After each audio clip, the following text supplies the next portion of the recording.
Assalamualaikum warahmatullahi wabarakatuh. Selamat pagi anak-anak. Bagaimana kabar kalian hari ini?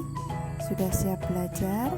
Kalau sudah siap belajar, silahkan disiapkan buku tema 6. Hari ini kita akan belajar tema 6, subtema 1 sampai 4, muatan pelajaran bahasa Indonesia. Pokok bahasan bahasa Indonesia tema 6. Yang pertama, mencermati penulisan huruf tegak bersambung yang benar. Yang kedua, penggunaan huruf kapital. Jadi ini nanti kita akan belajar huruf kapital pada awal kalimat, nama bulan, nama hari, dan nama orang. Yang ketiga, penggunaan tanda baca. Tanda baca yang akan kita pelajari adalah tanda titik, tanda tanya, dan tanda seru. Dan yang terakhir, pokok bahasan yang akan kita pelajari yaitu adalah tanda tanya. Materi yang pertama yang akan kita pelajari yaitu penulisan huruf tegak bersambung. Bagaimana cara menulis huruf tegak bersambung pada sebuah buku halus? Caranya yang pertama, menulis dari huruf kecil. Kemudian yang kedua, mengenal bentuk baris terlebih dahulu. Jadi pada buku garis 6 atau buku halus kita bisa melihat pada gambar di samping ada 6 garis. Garis 1, garis 2, garis 3, dan garis 5 serta garis 6. Kemudian setelah memahami ada berapa jumlah barisnya, yang ketiga, dimulai dari tepi bawah baris ketiga. Jadi semua huruf itu harus menumpang pada garis ketiga. Yang keempat, sebelum menulis kalian harus diperkenalkan dulu, harus mengetahui dulu huruf pada huruf tegak bersambung. Ada yang tinggi, ada yang menggantung, ada juga yang memiliki ekor, dan ada juga yang memiliki jambul.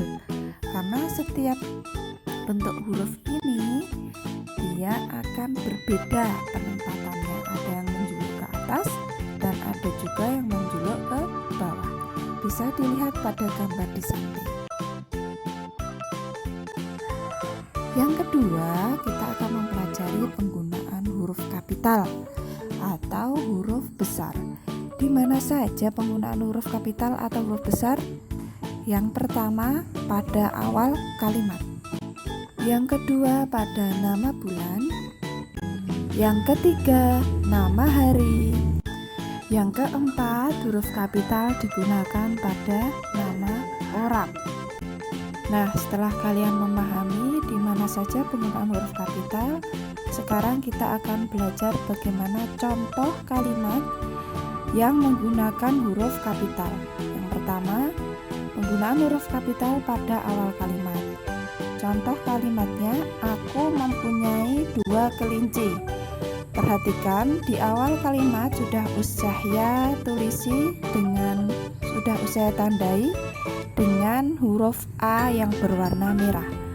Maksudnya huruf A yang berwarna merah dan di garis bawah saya ini menandakan bahwa awal kalimat harus menggunakan huruf kapital. Penggunaan huruf kapital pada nama bulan. Contohnya, ayahku akan berangkat umroh pada bulan Maret tahun ini. Sudah Ustazah tandai dengan huruf dan di garis bawahi warna merah, yaitu huruf A dan M. Huruf A pada ayahku, kenapa besar? Karena ini menandakan awal kalimat. Kemudian pada kata Maret, M-nya besar atau menggunakan huruf kapital karena Maret menunjukkan nama bulan. Contoh penggunaan huruf kapital pada nama hari. Umat Islam disunahkan memperbanyak sholawat pada hari Jumat. U-nya menggunakan huruf besar sudah ditandai usahaya karena umat pada awal kalimat itu harus menggunakan huruf kapital. Kemudian ada kata Jumat, J-nya harus besar karena ini adalah nama hari. Yang keempat, nama orang. Contoh kalimatnya, setiap hari Minggu Lani membersihkan kandang kelincinya. Kalian perhatikan, S pada setiap menggunakan huruf kapital karena awal kalimat. M pada kata minggu juga menggunakan huruf kapital karena menunjukkan nama hari. Lani, L-nya juga menggunakan huruf kapital karena menunjukkan nama orang. Setelah kalian memahami bagaimana penggunaan huruf kapital, sekarang yuk kita cermati penggunaan huruf kapital pada sebuah cerita. Disimak ya. Setiap hari Minggu, Lani membantu ayah membersihkan kandang ayam. Kandang ayam Lani terjaga kebersihannya. Kandang ayam yang bersih membuat ayam tidak mudah sakit. Dengan demikian, lingkungan sekitar kandang pun menjadi sehat. Kalian perhatikan, sudah saya warnai dengan warna merah. Setiap huruf S-nya besar karena menunjukkan awal kalimat. Kata yang kedua yaitu minggu, M-nya besar karena menunjukkan nama hari. Kemudian Lani, L-nya besar karena menunjukkan nama orang. Ayah, A-nya besar karena menunjukkan nama orang juga. Berikutnya kandang, K-nya juga huruf besar. Loh kenapa di tengah ke hurufnya besar? Karena setelah tanda titik ada sebuah kalimat. Nah, kalimat pertama setelah tanda titik itu dianggap awal kalimat. Kemudian ada kata Lani lagi, L-nya besar karena menunjukkan nama orang. Berikutnya kandang, K-nya besar karena menunjukkan awal kalimat. Kemudian yang terakhir dengan, D-nya juga besar karena menunjukkan awal kalimat. Bagaimana? Kalian sudah paham? Setelah paham, kalian nanti bisa berlatih saat membaca dan diingat-ingat mana saja penggunaan huruf kapital yang benar. Setelah penggunaan huruf kapital, berikutnya kita akan belajar penggunaan tanda baca. Tanda baca yang akan kita pelajari yang pertama adalah tanda titik. Tanda titik menjadi penanda akhir rangkaian kata pada suatu kalimat. Tanda titik biasanya diletakkan di akhir sebuah kalimat. Selain itu, tanda titik juga digunakan untuk menyatakan kalimat berita. Nah, ini adalah contoh penggunaan titik pada sebuah kalimat. Kandang ayam Lani terjaga kebersihannya. Di akhir kalimat harus menggunakan tanda titik karena ini sebuah berita untuk memberitahukan bahwa kandang Lani bersih. Tanda baca berikutnya adalah tanda tanya. Tanda tanya berfungsi sebagai penunjuk kalimat tanya. Tanda tanya kerap menggantikan posisi tanda titik di akhir kalimat. Biasanya ini adalah kalimat tanya, sehingga tanda titiknya diganti dengan tanda tanya. Tanda tanya cenderung mengarah pada kalimat yang bersifat pertanyaan. Nah, ini adalah contoh penggunaan tanda tanya. Siapa pencipta lagu Satu Nusa Satu Bangsa? Karena ini kalimat tanya, maka akhir kalimat wajib menggunakan tanda tanya. Yang ketiga adalah tanda seru. Digunakan untuk kalimat seruan atau perintah.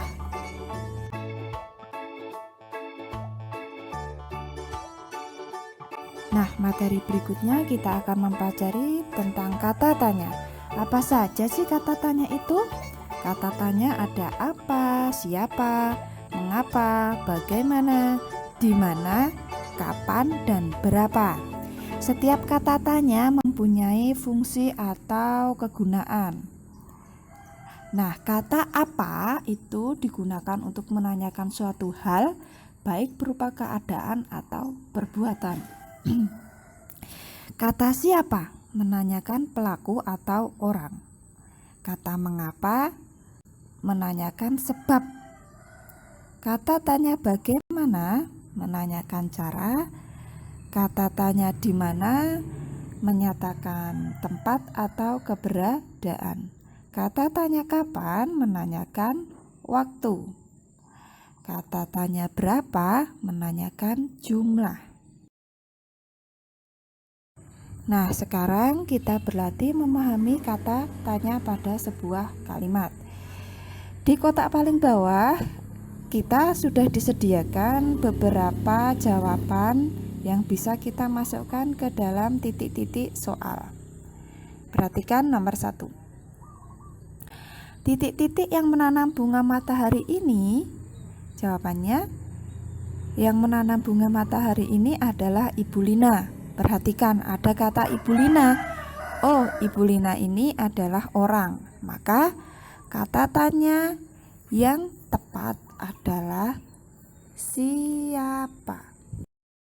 Kalimat kedua, titik-titik Lina menyiram tanaman di halaman. Jawabannya, Lina menyiram setiap sore. Ada kata setiap sore, maka ini menanyakan waktu.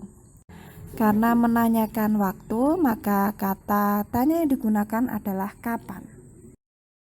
Soal ketiga, batang bunga matahari yang tumbuh. Jawabannya, ada 4 batang bunga matahari yang tumbuh. Kalian perhatikan di sini ada jumlah batang. Karena menanyakan jumlah, berarti kata tanya yang digunakan adalah berapa. Nomor 4, titik-titik yang dibutuhkan agar tanaman bisa tumbuh. Jawabannya, tanaman membutuhkan air dan sinar matahari. Air dan sinar matahari ini adalah sesuatu. Karena menanyakan sesuatu atau hal, maka kata tanya yang digunakan adalah apa. Nah, contoh kalimat yang terakhir. Bunga matahari harus disiram setiap hari. Jawabannya, bunga matahari harus disiram setiap hari agar tidak layu. Karena menanyakan suatu sebab, maka jawabannya adalah mengapa. Alhamdulillah, pelajaran hari ini sudah selesai. Jazakumullah khairan katsiran sudah menyaksikan video saya dan sudah memperhatikan video dari saya. Semoga apa yang saya sampaikan hari ini kalian bisa paham dan bisa menerimanya. Saya tutup. Billahi taufiq wal hidayah. Wassalamualaikum warahmatullahi wabarakatuh.